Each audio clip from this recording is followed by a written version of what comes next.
The hotel ballroom was decorated in corporate elegance, balloon arches in company colors, a banner reading "Congratulations, Director Thompson," and enough champagne to float a yacht. Dad's promotion party had drawn at least 200 people, coworkers, friends, extended family, all celebrating his rise to Director of Operations.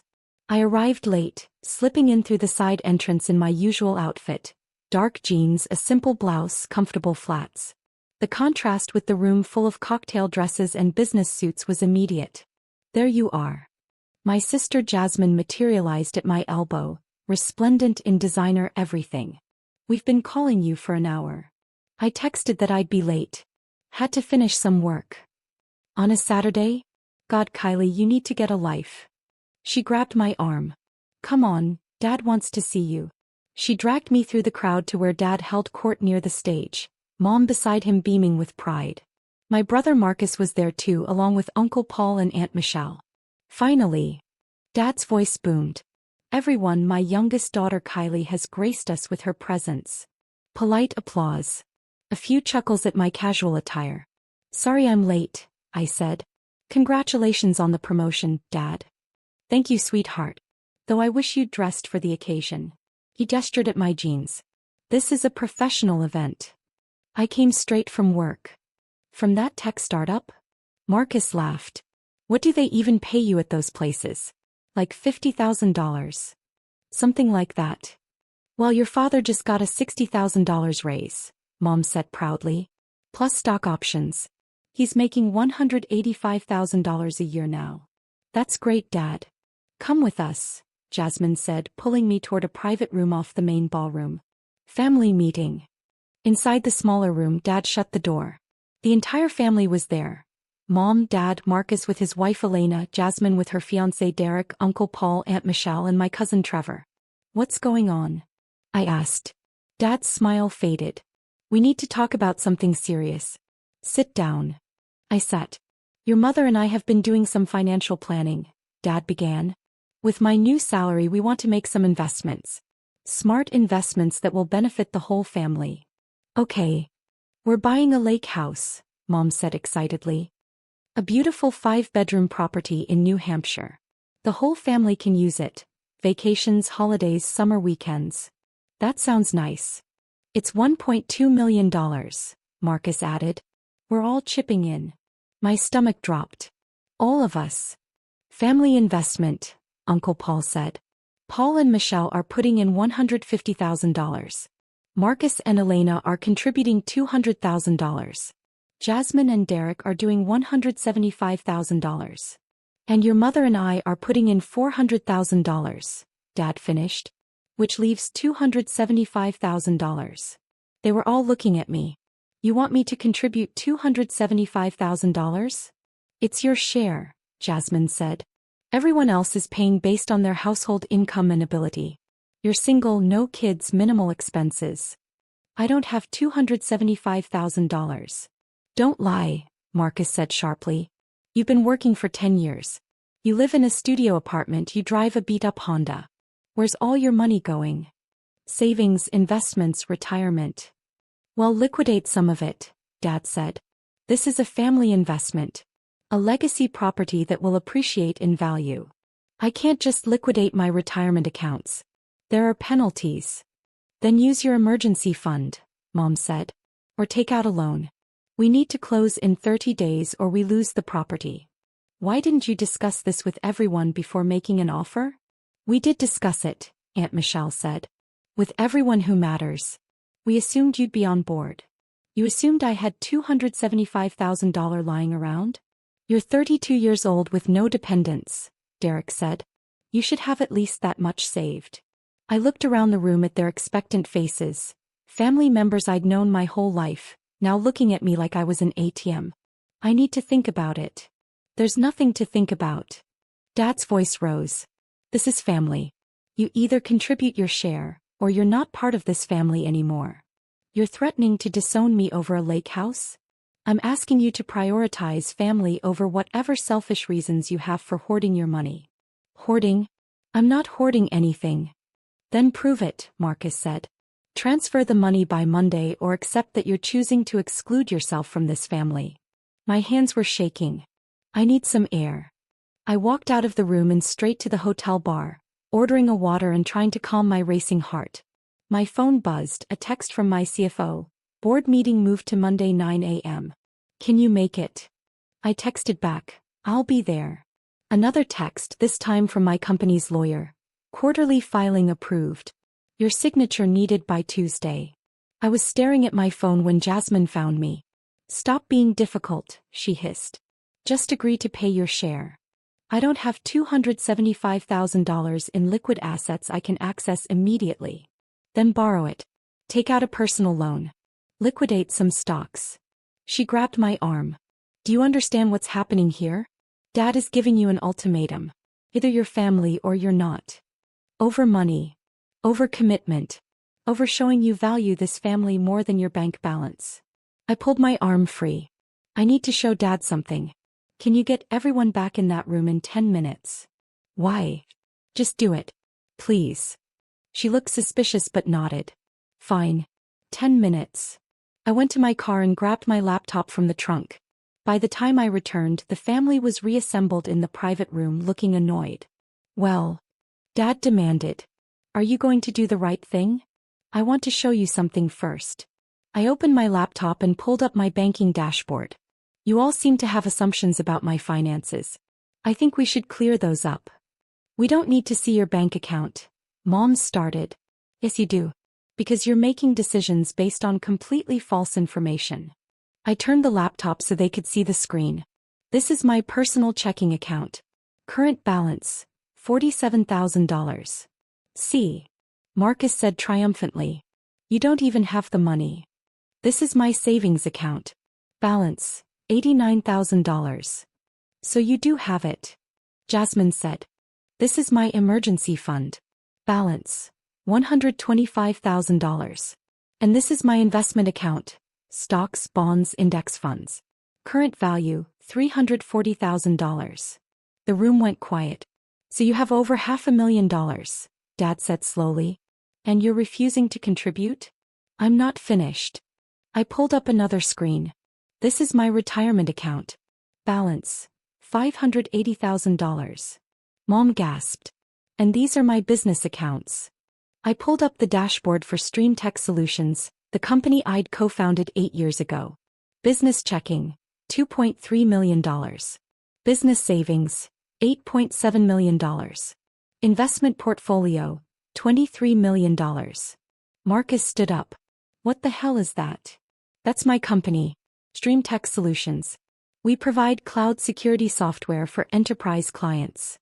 You own a company? Elena asked weakly. I co-founded it with 2 partners from MIT. I own 40% of the company. We did $67 million in revenue last year. $67 million?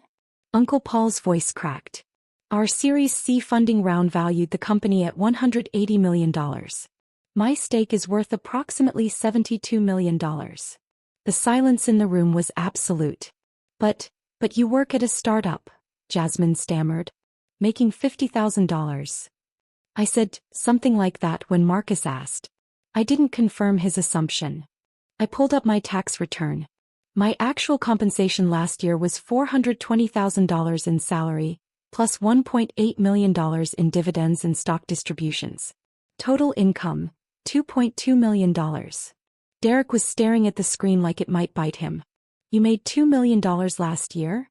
Before taxes, yes. And you live in a studio apartment? Aunt Michelle asked.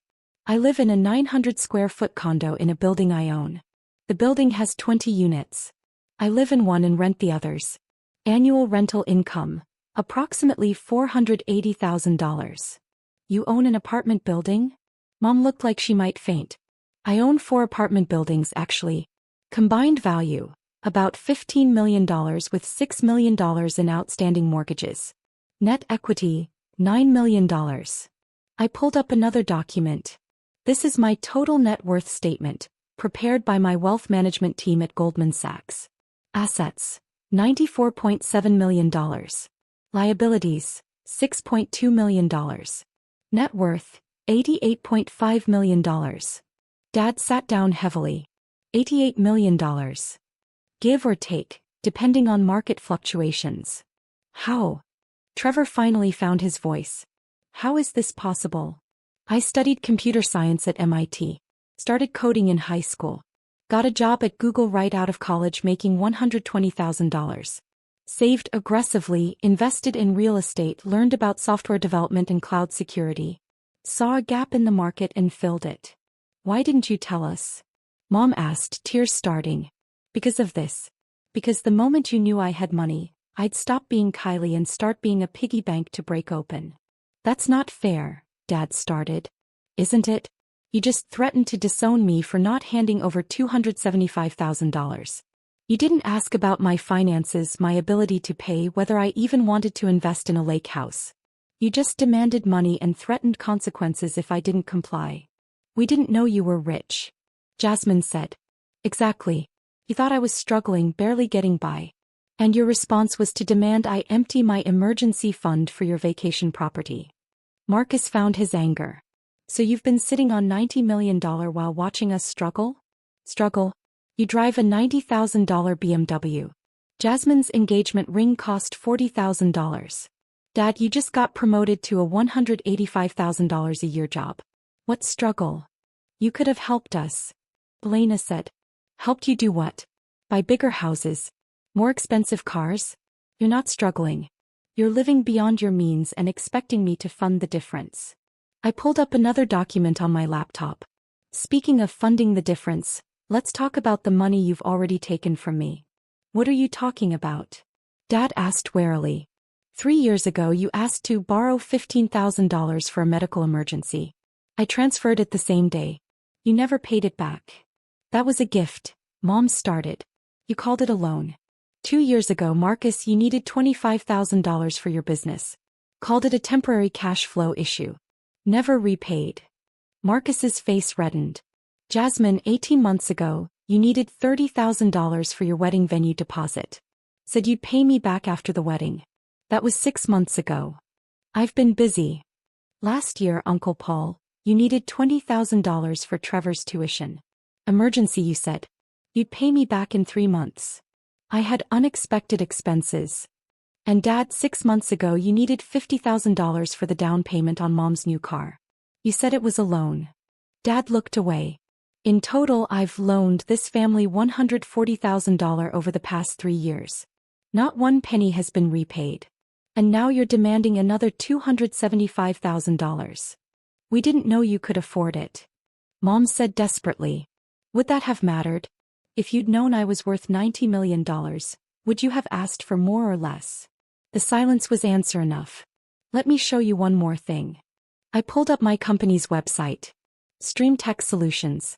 Take a look at the About Us page. I turned the laptop. On the screen was a photo of me and my 2 co-founders at a tech conference, standing in front of a banner with our company logo. That's you, Jasmine whispered.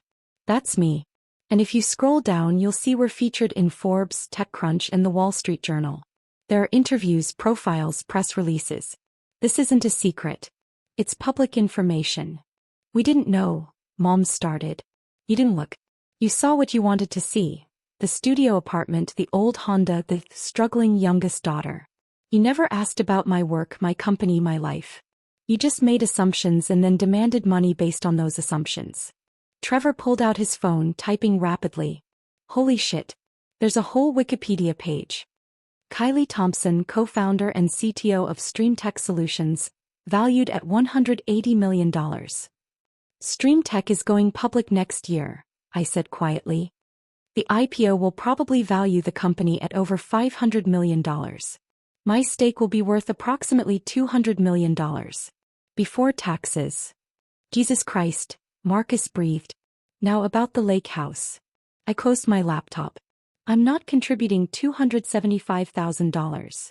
Dad's face fell. However, I'll make you an offer. I'll buy the entire property. $1.2 million cash, close in 2 weeks. The house will be mine and I'll allow family members to use it, with my permission on my terms, paying market rate rental fees during peak season. You want to charge us rent? Jasmine's voice was shrill. I want to establish boundaries. You can use the house, but it won't be a free-for-all. There will be rules, schedules, and yes, fees during July and August when I could otherwise rent it for $15,000 a week. That's not a family property, Uncle Paul protested. Neither is what you were proposing. You were creating a timeshare with unequal contributions and unclear governance. I'm offering a cleaner solution. We don't want your charity, Dad said stiffly. It's not charity. It's a business proposition. I buy the house, you get to use it, everyone knows where they stand. And if we say no? Marcus challenged. Then you figure out how to come up with $275,000 without me.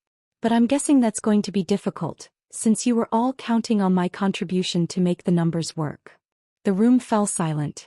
I watched them exchange glances, doing mental math, realizing the deal was falling apart without my money. Can we discuss this privately? Mom asked. Just the immediate family? Sure. I'll be at the bar. I left them to their discussion and returned to the bar, ordering a real drink this time. My phone buzzed.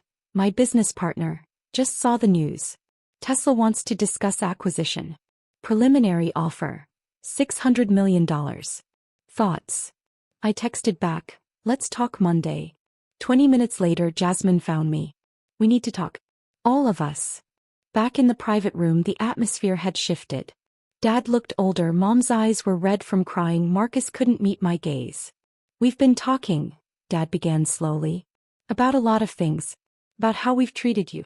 About the assumptions we made. And we're sorry. We're so incredibly sorry. His voice cracked. We've spent years dismissing you, making fun of your choices, assuming you were less than. When all along you were building an empire. I wasn't building an empire. I was building a life. We know that now, Mom said softly. Or we're beginning to understand it. Kylie, can I ask you something? Sure. Why do you live the way you do? If you have $90 million, why the small apartment? The old car? The simple clothes? I thought about how to answer. Because those things don't matter to me. I don't need a mansion to be happy. I don't need a luxury car to feel successful. I built Stream Tech because I saw a problem I could solve, not because I wanted to get rich. The money is a side effect of doing work I love. Elena said, you could have jets, mansions, designer clothes. I could, I replied. But I don't want them. They don't bring happiness, just attention from people who care about money, not relationships. Dad flinched. We've been those people, he admitted. Yes. Can you forgive us? I don't know. Can you change? Jasmine spoke softly. We want to try. But Kylie, we need help. We're drowning in debt. Marcus listed theirs, $380,000. Jasmine, $290,000. Dad, $240,000. Paul and Michelle, $180,000. Trevor, $95,000. I added it up. $1.2 million. The same as the lake house you wanted me to buy. They looked ashamed. I'll pay it all, I said. No strings, except 3 years of financial counseling. No more money requests. Only advice. Break the rule, you pay me back with interest and we're done. They were stunned. Why would you do this after how we treated you? Dad asked. Because you're my family. But this is the last bailout. Learn or lose me. They agreed. 1 year later. The lake house was my retreat. Dad visited, sitting beside me on the dock. The counselor says we've made progress, he said. Debt's gone. We're saving. Marcus's business is working. Jasmine downsized. Even Paul is planning for retirement. Good. We're also in therapy. Facing why we cared more about money than you. He sighed. I'm sorry, Kylie. For all of it. For not valuing you. For treating you like less because you lived simply. When did you realize we only cared about your money? He asked. The first time you asked for $15,000 without asking about me. That must have hurt. It did. But I hoped you'd change. Are you seeing me now? I'm trying. And I'm proud of you. Not for the money but because you're brilliant, principled, and generous. He asked about the IPO. Projected $650 million. My stake, $260 million. He whistled. What will you do? Same as always. Invest wisely. Live simply. Work on problems that matter. Maybe start a foundation. We sat in silence watching the sunset. The family wants Thanksgiving here, Dad said. Under the house rules? Yes. We'll respect your space. Then yes. He paused before leaving.